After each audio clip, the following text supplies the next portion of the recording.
You know what's funny? After finally finishing my Unbound Thresh video, several things happened.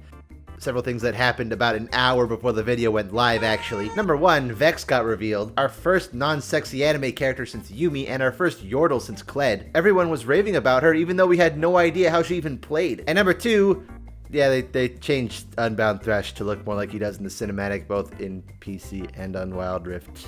But again, I don't think this design fixes Unbound Thresh, but more importantly, doing this was something Riot didn't have to do, but did it anyway. My hope in Riot Games was reinvigorated, and I got right to work on a script to talk about it. I was so excited to finally make a more positive video on League. I don't like making negative videos all the time. League is my favorite game ever. I want to see it succeed. I want to see it do well. But then this happened. Back in May, one of League's top narrative writers, one Mr. Matt Dunn, was terminated from Riot. If you don't know who Matt Dunn is, you can thank him for being largely responsible for the lore of Echo, Kindred, Aurelion Sol, Ivern, Xayah, Rakan, Ornn, Pyke, Ezreal, Nico, Mordekaiser, and several short stories for champs like Lissandra, Ryze, and Zyra. Yeah, so you can probably see why he was one of the top narrative writers. The thing is, we don't know fully why he was terminated, but now we know something. We know that Riot terminated him, fully aware that his wife had been diagnosed with breast cancer and his father had just died of COVID. What the fuck? We also know that his manager fought for him to stay, but ultimately had no say in the matter, and that they wanted to do more, they asked for more, and what they get in return is that narrative was and is seen as disposable. Remember how I said like 30 seconds ago that my hope was reinvigorated in Riot Games? And yet, despite all that, it's not surprising. It's something we've suspected for the longest time. Shaman's ignoring the set rules of the League universe just to force themselves into League of Legends. Interesting and unique champion concepts thrown under the rug in favor of the lowest common denominator designs to appeal to as many people on a basic level as possible. And skin sales taking priority over actually fixing League's core issues. The Ruination event, man, it's still unreal to me just how poorly handled it was. I still remember how excited we were to see it finally come to fruition. The storyline that had been built up for the better part of a decade, finally coming to life. This was our version of Avengers Endgame. I am inevitable. What, did you think I was fucking lying? But by the end of it, we were left with nothing but a sour taste in our mouth. It didn't feel like Riot focused on making the big story event we'd all been waiting for. It felt like they focused on making a marketing campaign to sell more skins and a Graves visual update. It's starting to feel like all that Riot cares about is how much money they can crank out of League of Legends. And you know, I get it, they're a company, they need to make money somehow, but I don't think they understand that League of Legends is not just League of Legends anymore. But what do I mean by this? How has League moved beyond its original MOBA roots, and why is it such a shitty thing that Riot can't even seem to be able to comprehend that? Well, as usual on this channel, it comes down to three core issues. The first of which being the treatment of their Let me take you back. It's rewind time. Way back to the release of Marvel vs. Capcom Infinite. Now this might come off as a bit of a surprise, but this game was in fact a bit controversial. The newest game in the fighting game franchise, originally starting with X-Men vs. Street Fighter, doesn't have any goddamn X-Men. Fan favorites like Wolverine, Storm, and Magneto were nowhere to be found, but why? Why would they remove so many fan favorite OG characters? It would be like removing Mario from Smash Bros., Rathalos from Monster Hunter, or Scorpion from Mortal Kombat. But besides the fact that it most likely had to do with shaky business deals between Disney, Marvel, and Fox, not likely having full rights to the X-Men characters, so they opted to include more relevant MCU heroes to in turn promote their upcoming films, it is in this article, on June 24th, 2017, interviewing Infinite's producer Michael Evans and associate producer Peter Rosas, or like Rosas. The main takeaway from this article is this part where they talked about the X-Men characters. Quote, there was recently a leak about the characters, and people picked up on the fact that there's a lot of classic characters that aren't there, specifically the X-Men characters, like Magneto and Sentinel. How do you guys feel about people being hung up on that? To which Mr. Peter answered, well, if you were to actually think about it, these characters are just functions. They're just doing things. Magneto, case in point, is a favorite because he has an 8-way dash and he's really fast, right? Well, guess what? Nova can do the same thing. Captain Marvel can do the same thing. Ultron can do the same thing. It's just the function that people are associating with the character, and there's no shortage of that. Oh yeah, of course. People only wanted Ridley in Smash because he would have a third jump. People only wanted Gore Magala back in Monster Hunter World because of his incredibly unique fireball attack. People only wanted Alien in Mortal Kombat because they knew he'd be a busted ass piece of shit. Players want Magneto in the game because they want to fucking play as Magneto, a character they've grown up with, whether it be from comics, movies, TV shows, whatever way you squeeze it.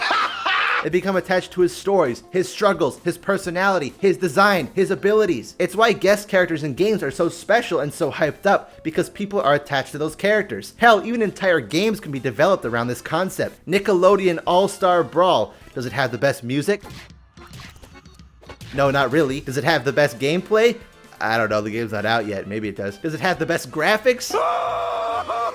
Well, sure, there are people who care about those kinds of things. Most people are excited to play this game because you can beat the shit out of SpongeBob as Nigel goddamn Thornberry. League is much the same in this regard. We are excited for games like Project L, Project F, the MMO, because it's set in the League universe with League characters. Players have become attached to their stories, their struggles, their personalities, but League doesn't really allow them to explore that facet of the champions further. League of Legends is a MOBA. It's a game about competition and winning first and foremost, with teeny tiny bits of world building sprinkled in for the eagle-eyed to find. It doesn't matter that lore-wise Aurelion Sol is a planet-sized literal god capable of forging stars. On the Summoner's Rift he could be killed in 2.5 nanoseconds by a teenager with a hula hoop. Did someone say Aurelion Sol? I thought you were done with League. Yeah, but you said my sleeper agent activation phrase. Okay. How'd you get in my house? For many League players, a champion's kit is only half the battle. Sometimes it's only the tip of the iceberg. For me, I loved Aurelion Sol because of the entire package. I started playing him in the first place because of the cool-ass reveal trailer. I powered through his steep learning curve because I loved hearing his cocky voice lines. If Riot made a celestial dragon into an anime girl with 3 stars orbiting her, I probably wouldn't have been as big of a fan. To be fair, the inverse is also true, as a dragon assassin might not be my cup of tea, but what I'm getting at is that both gameplay and artistic design matter equally. You're not disposable to me, buddy. But while the literal god of the universe has been nerfed harder than my chances of being a respectable human being after 7 years of League of Legends, Aurelion Sol manages to shine brightly in Legends of Runeterra, a game that players enjoy specifically for how much it builds the lore. Aurelion has incredible animations and artwork. You can hear him be a shitter to every champion and the player through his voice interactions, and his design being a 10-cost game-changing card reflects his personality far better than this ever could. I didn't come back to Legends of Runeterra to build a deck with a 10-cost card in it. I came back to Legends of Runeterra to build an Aurelion Sol deck. I'm the forger of stars. And looking through an even broader lens, Legends of Runeterra is revered for breathing so much life and personality into characters like Veigar, Teemo, Malphite, Caitlyn, Poppy, Tristana, Talia. Zillion is so fucking cool now. It's not just fruit flies like banana anymore. It's plain to see that players both new and old become attached to their favorite characters, and it sure as hell isn't just because they exist with certain kits or functions. I mean, look at how many people would die for a K-pop group that doesn't exist. So people love the League of Legends champions, not just as League of Legends champions, but as Runeterran characters. And yet, Riot is just treating them like functions. Akshan, for example, because of his revive mechanic, has been permanently banned from Worlds this year. They treat Akshan like nothing but a function. He's a revive machine. Maya! No, they're on a res! Oh, God! Oh, fuck! It's starting to feel like champions are no longer characters, but instead just husks to house Riot's newest mechanical abominations. And by focusing their efforts into constantly trying to one-up themselves every month or two, you know what happens? League becomes a fucking 12 fucking years League has been going, and that's quite the achievement. Most games trying to capture that lightning in a bottle like League did are lucky enough to last more than 2 years. However, while it's still arguably one of the biggest games in the world, it's far from the only top contender anymore.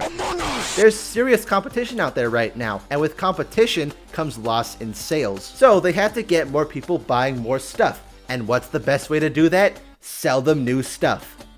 all the fucking time. I still find it kind of baffling how most players have just dismissed that if they were to buy every new piece of content that League releases every new patch, they would be spending a minimum of $50 to $100 every 2 weeks. And don't skew my words here, I'm not saying skins are a bad thing. In fact, I think some of the best pieces of media to come out from League, for the most part, have been from skins. Space Group, Odyssey, Spirit Blossom, Beemaw, fucking Beemaw, and of course, Sentinels of Light, Graves.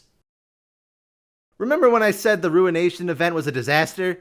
One of the most egregious things to me was who became Sentinels in the first place. Did Yorick get involved in the story? It is his whole character arc after all. Fuck no, that would have made sense. Would Alawi get involved because her tribe of people is well known for fighting back the Black Mist? Fuck no, that would have made sense. Did any Shadow Isles followers besides Thresh and Viego even show up? Fuck no, that would have made sense. Instead, we have Irelia, Riven, Vayne, Pyke, Graves, Rengar, and Olaf. And you know what all of these champions have in common?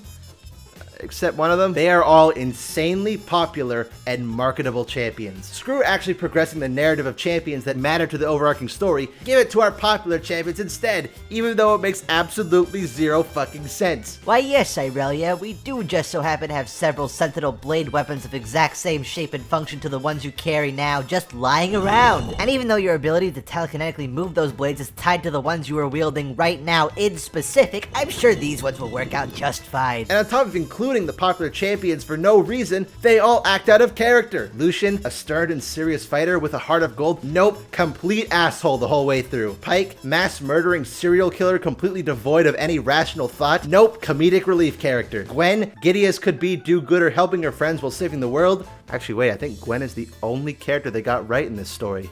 Well, it sure would be a shame if her voice lines got changed to counteract that fact. So it's obvious that the champion choices for the Sentinels of Light event were a mistake. That is, all except for one.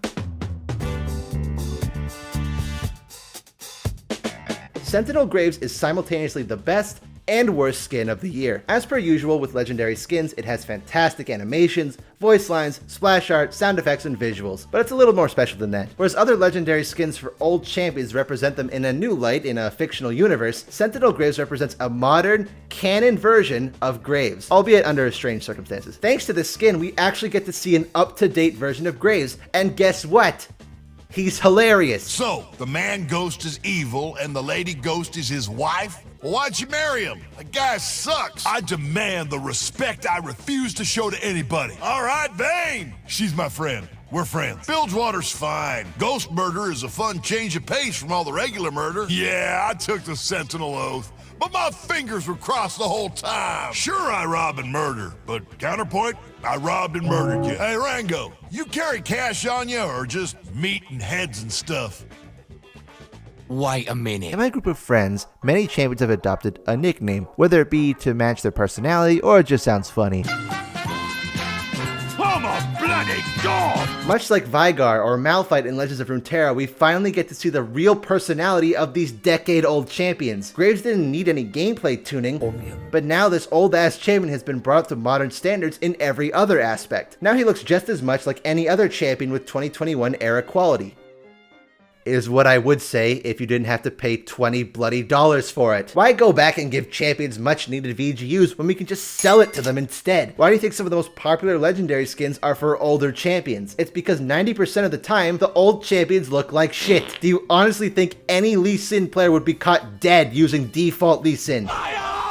And, you know, I get it, okay? It's not as profitable for Riot to update older champions as opposed to constantly cranking out new ones. It takes a lot of resources to redesign all these old champions, right? Here's my counter argument. While I don't have the exact statistics, I'm fairly certain Project Mordekaiser would have looked horrible on the old model. Never mind if it would have become a thing at all, but we can go even more recent than that. Just look at Coven Evelyn or Old God Warwick. The idea of these skins are translated beautifully to these old characters because their models are up to modern standards. Something like Old God Malphite, though? What? It's just an ordinary... Oh my goodness!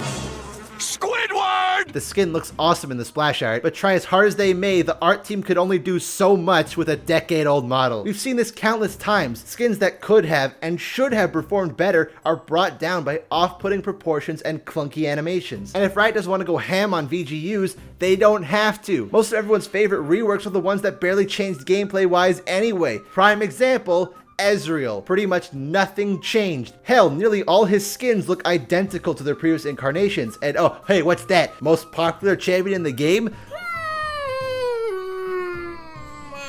And this tactic isn't beneficial for just League. Modernizing old champions future-proofs them for other Riot games and shows down the line. Old Mordekaiser used to be a cheap Saturday morning cartoon villain no one cared about, but now players are seriously considering and anticipating he'll be the final boss of the League MMO. Despite all that though, Riot thinks differently. Reworks and visual updates have grinded to a near halt, with Mundo being the only rework this year, Udyr and one other mystery rework being the only ones for next year, and no promise of that number increasing the year after.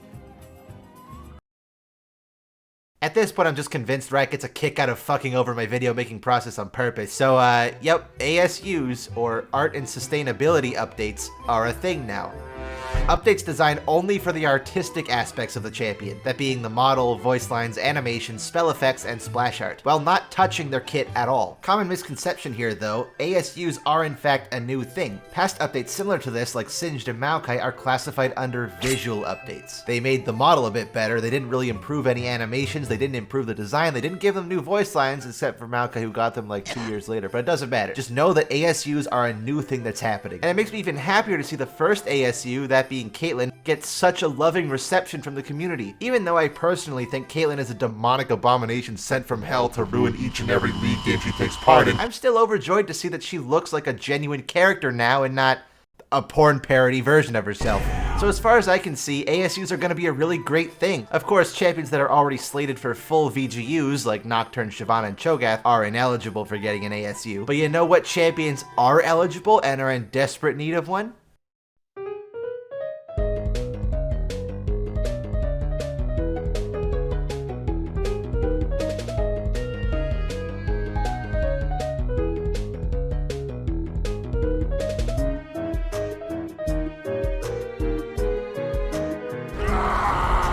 You're welcome, right? I just did half your work for you. I expect my paycheck and LPP membership in by Wednesday. However, and there is a big however here, this monumental task doesn't get its own division. Unlike new champions teams or VGU teams, ASUs will be handled almost entirely by the same team who handles skins, events, and cosmetics. Okay, listen, it's not so bad. It could go one of two ways. One, it means we'd be getting less skins from now on to compensate for the team working on ASUs. So you know, every few months, instead of getting our patch where we'd normally get 6 to 7 new skins, those resources would instead go into updating someone like Zillion, who has 6 skins. Or we get 1 to 2 ASUs a year. It's already been confirmed that we are getting 7 new champions next year, while only getting 2 VGUs. At this point, Riot is releasing new champions 3 times faster than they can do updates to the old ones, which is really concerning. And putting the skin teams in charge of updating these old champions is also concerning, not because they do low quality stuff, fucking BMOB, but because I seriously doubt Riot will purposely undercut their profit on skins in favor of modernizing old champions. And, you know, I get it, they're a company, they want to make money, but where will they put that money? Back into the game for quality of life improvements, funding external departments to make new game modes, fixing the goddamn client? Now, put it into fucking esports, because League of Legends isn't a game anymore, it's a sport. Make sure to balance our game almost purely around elite levels of play, even though sub 1% of our players could even be classified as such. Fuck specialized and rotating game modes. Who needs a bit of lighthearted fun on the weekend when you can just grind for 12 hours to gain 2 LP instead? And this is what people want, right? Everyone who plays ranked always talks about how much fun they are having with League of Legends. Every ranked game is a super welcoming environment filled to the brim with new and old players alike. Every single ranked game is definitely not a test on your mental fortitude with 9 players bombarding you with flame and racial slurs every 2 seconds, only for their permaban to not even matter in the slightest because they were actually a master tier player on their 26th $5 Smurf account. And it all just keeps adding up. From forcefully trying to one-up every champion release, to disregarding the lore, to laser focusing on cosmetic monetization, to refusing to modernize old champions left in the dust, to the travesty that is ranked solo queue. players are starting to feel its weight. But you know what? This doesn't even just affect the present. This will also seriously impact League's content creators, streamers, and players are quitting the game left and right, while simultaneously the influx of new players is declining every year, despite Riot's best attempts. Why? Because the mechanics are too complicated, because the environment is too competitive, because the player base is too toxic, because League is a fucking mess. There's a reason why barely any existing players will recommend this game to other people, and why LPP members, despite being in an official partnership with Riot, bash the game each and every day. League has been going on for over a decade now. Any franchise could only dream of going on for that long, but alas, all things must come to an end eventually. And League has no immunity to that fact. All the ongoing balance patches, broken game mechanics, and waves after waves of toxicity, it will all be lost to time. But you know what won't die? The champions. It doesn't matter that League is gone, the world and characters we've grown to love are still here. The hardened soldiers serving as the hand of Noxus? Fuck yeah, let's fight. A tragic backstory of the poor and impoverished leading to insanity? Fuck yeah, take me on that journey. A vast world filled to the brim with some of the most interesting and compelling fictional locales, creatures, and people I've ever seen. Sign me the fuck up, dude. Let me explore Runeterra. You can only do so much with lore in League, Riot. And I understand that. But you gotta understand that you really have something special here. I know there's a high chance you will never do another lore event after what happened this year. But please, please, please, don't look at the Sentinels of Light as a failure, because it isn't. Look at it as a learning experience. You severely underestimated just how much your players cared about your story and your characters. They were vocally upset for days, weeks, months. They wanted to see more than what was given. You could have done more, and I believe you could have done more if you really wanted to. I think you guys could have made Sentinels of Light one of the best events, if not the best event we've ever seen. And I know you can do an event like this because you just did.